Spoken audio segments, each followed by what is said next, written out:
The New Jersey Devils entered last season with Stanley Cup aspirations, but instead injuries and goaltending woes derail their season. So today we're asking the big question: what do the New Jersey Devils do at the number 10 pick and in free agency this offseason? Hey everybody, welcome into Clearing the Benches, your one-stop shop for daily fresh hockey content. If you go ahead and hit your subscribe button right now, every single day we'll bring you in a new hockey video to enjoy. Well, entering last season, the Devils had big-time high hopes, and in my opinion, it couldn't have gone any worse for them. They got the big injury to Dougie Hamilton on the back end that they never seemed to recover from, and their goaltending just did not stand up like they had hoped for. By the time they made a trade for Jake Allen at the trade deadline, it was too late. The ship had set sail, and their playoff hopes sunk. So today we're going to take a look at the Devs. They've got the number 10 pick this offseason in the NHL Draft, and they've got about $19 million in free agency cap space. So here we go. First of all, their GM is Tommy Fitzgerald, 55 years old. He played 17 years in the NHL. In 2009, he won a Stanley Cup with the Pittsburgh Penguins as he was their director of player development. In 2015, he was named assistant GM of the Jersey Devils. And then on January 12th of 2020, they named him the interim GM of the New Jersey Devils after they fired Ray Shero. That year, 2020, July 9th, they named him the full-time GM, and they also gave him the title of President of Hockey Operations. So Tommy Fitzgerald is running the show in Jersey. Now let's take a look at number 10 overall picks in NHL history. And there's one big name on this list that was really like a Hall of Famer. And then the rest of them really are just very, very good players. The number one guy who was ever drafted number 10 overall, Teemu Selanne, 76 goals his rookie season. Bobby Holik, Jim Fox, the Kings announcer. Marty LaPointe, longtime Detroit Red Wing. Rich Sutter, one of the 6 Sutter brothers. J.J. Daniel, Garth Butcher, what an awesome hockey name that is. Jocelyn Thibault, the Montreal Canadiens goaltender. Val Nichushkin, hopefully he can get his act together. And also Mikko Rantanen was drafted with the number 10 overall pick. When we look at the recent number 10s in the NHL, in 2018, the Edmonton Oilers got themselves a keeper in Evan Bouchard. 2019, Vancouver still trying to figure it out with Kozlakhin. 2020, Winnipeg took Cole Perfetti. That looks like it's taken a little bit of time, but it does look like it's going to work out. In 2021, Ottawa shocked the world by taking Tyler Boucher. And to be honest with you, I don't think I've heard his name since then. In 2022, Anaheim took Pavel Mityukov, the defenseman, and it looks like that is working out very well. And St. Louis may have themselves their future captain when in 2023 they drafted Dalibor Dvorsky. When we look at the recent number ones of the New Jersey Devils, 2019, Jack Hughes. We all know how that's working out. 2020, Alexander Holtz. We're still in the we'll see mode on Alexander Holtz. 2021, Luke Hughes, another kid. I think we're seeing how that's all working out. 2022, Simon Nemec. He got some NHL time this year. He had a couple of rough spots, but he looks like he's definitely going to be a very solid defenseman in the future. And last year, 2023, the Devils did not have a first-round draft pick.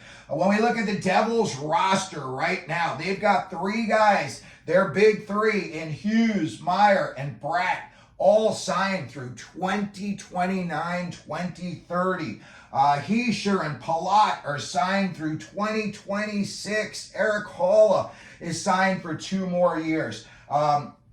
Lazar and Nathan Bastian each have a year left, and I believe that Dawson Mercer is an RFA this year. When I look at some of the guys that they have on the defensive end, you see Dougie Hamilton, $9 million for 4 more years. They're going to need to address that situation. They're going to need to figure out either if he's going to be 100% healthy, then you keep him. If he's not, you got to make a decision, and you got to try to find either somebody who's going to take him in a deal, but I don't know, $36 million more, and he's kind of banged up. And I've heard he's not the greatest locker room guy. I'm not saying he's a jerk in the locker room, but I just haven't heard he's not really a rah-rah step into the middle of the room type of guy. John Marino, $4 million for 3 more years. Jonas Siegenthaler, $3.4 million for 4 more years. A couple of these I'm starting to look at as like, these are some iffy signings. Curtis McDermott, I got to scratch my head on this one. $1.1 million for 3 more years. Kevin Ball, the big defenseman on the back end, he's got 1 more year at $1.1 million. And Luke Hughes has 1 year left on his ELC. In the Nets, they got Jake Allen. He's 33 years old. And he's got 1 more year left at $2 million. And I think Kaapo Kähkönen is a walk-away free agent. So we'll see what they do as far as the goaltending situation goes. So let's get into their number 10 overall draft pick at this year's draft. First thing they could do is they could keep the pick, and I would say that they need defense. So I would say they should draft the best possible defenseman. You know, at that point, there could only be slim pickings left of the big 6 or 7 defensemen that are expected to go very high, but you still may have a guy like Carter Yakimchuk. I don't want to say he's Ken Daneyko of the future, but this kid is a nasty stay-at-home defenseman, and he can add some offense as well. And then, of course, Zane Parekh. He's got a little bit of defensive work he needs to do. He's not the biggest guy, but as far as offensive creativity, it would be very, very difficult for them to pass on a guy like him, especially you've already got Luke Hughes on the back end right there.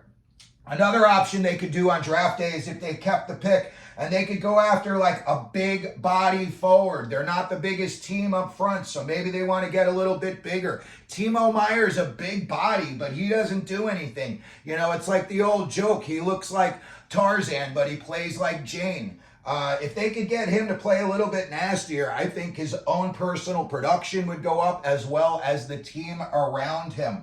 When I look at other options that they could go for, there's other guys like Liam Greentree's another big body. Berkly Catton. Berkly Catton could be the steal of this draft. He could be another Logan Cooley type. You know what? For the Devils to be able to throw that into their forward mix, that would be awesome for them for years to come. Something that I think that they're going to look very, very strongly at with the number 10 is to try to trade for an established goaltender right now in the NHL. And I'm talking about, maybe not these 3 in particular, but a goalie with this kind of pedigree. I'm talking about Juuse Saros down in Nashville. They've got that kid ready to come up right behind him, and they say the next goaltender is NHL ready in Nashville. So they could be, I don't want to say holding, an auction for Saros in the offseason, but there may be more than one team bidding for his services. Thatcher Demko, we don't know what the final story is with the injury, if he's 100% healthy, if he's going to need any kind of procedures in the offseason to correct whatever happened to him. But I think, Vancouver, they've got Sheilov, so maybe they look and they think that, possibly Demko is expendable, and with the 10th overall pick, if that's what they wound up getting in return, you could get yourself a really good prospect. I'm only putting this name out there after the playoff performance. Connor Hellebuck. First of all, his price tag. It's $8 million a year. I don't know, Winnipeg, you had that huge year, and you rode the back of Hellebuck all the way there. And then I'm not going to say it was Hellebuck all on his own who let you down in the playoffs, but he was definitely a big part of it. And another goaltender whose name you're starting to hear a lot more of recently, And I think this would be a perfect fit for the Devils. And that is Lukas Dostal of Anaheim. If you were to say, to Anaheim, hey, you're picking, third? And now you could pick 10th overall as well. But I don't know. I think that Anaheim may want to hold on to Dostal as their goalie of the future. Now, there's some other things that you could do with that. Maybe they want to trade up. Maybe they've got a defenseman that they covet in one of this group here. You got Zeev Buium, Levshunov. One of those guys. Maybe they want to trade up and try to get one of those. So maybe you package the number 10 and, Alexander Holtz. I always use Holtz as a trade chip is because I think he's got the biggest value leaving the Devils for another team. So I could see them trading up, 10 in Holtz, a 10 in a prospect. And again, you've got all kinds of kids that you could pick from. And it's basically a buffet. You go to the one that you like the most and you say, this is the kid for us. Then, after the draft, it's just 2 days later. Let's say the Devils go out and get themselves a big, nasty defenseman like, Yakimchuk, or they grab themselves a big forward like Liam Greentree or Beckett Seneca, something like that. Now they're going to, look and they're going to try to add, a little bit of, I don't want to say grit, but a little bit more sandpaper than they got right now. And there just happens to be two guys on the free agent market this summer that I think could really, really help the Devils out. And their names are both Jake. Jake DeBrusk would be just what the doctor ordered, in my opinion. He would be a step up for Mercer and a step up from the kids that they've got right now. He's got the NHL experience. He's a gritty player. He definitely would fit the Devils, what they're looking to do. And then the other Jake, of course, if they could get Jake Gensel in free agency, I think if they were able to get DeBrusk and Gensel in free agency, the Devils take a huge step up in the rankings, in my opinion. I think both of those players would help this team considerably, especially if they were either to get themselves a solid goaltender or be able to get them somebody that they may be able to play a little bit just this very season. Some other free agents that are out there that I think the Devils could take a look at. Again, it's just a few days after the draft. And I think some names that would really help the Devils out, one of them especially is on defense, Filip Hronek up in Vancouver. He's only 26 years old, and this year he was a plus 33 on the back end. The Devils could use some of that. That is for sure. Some other names that I think would be good fits in Jersey.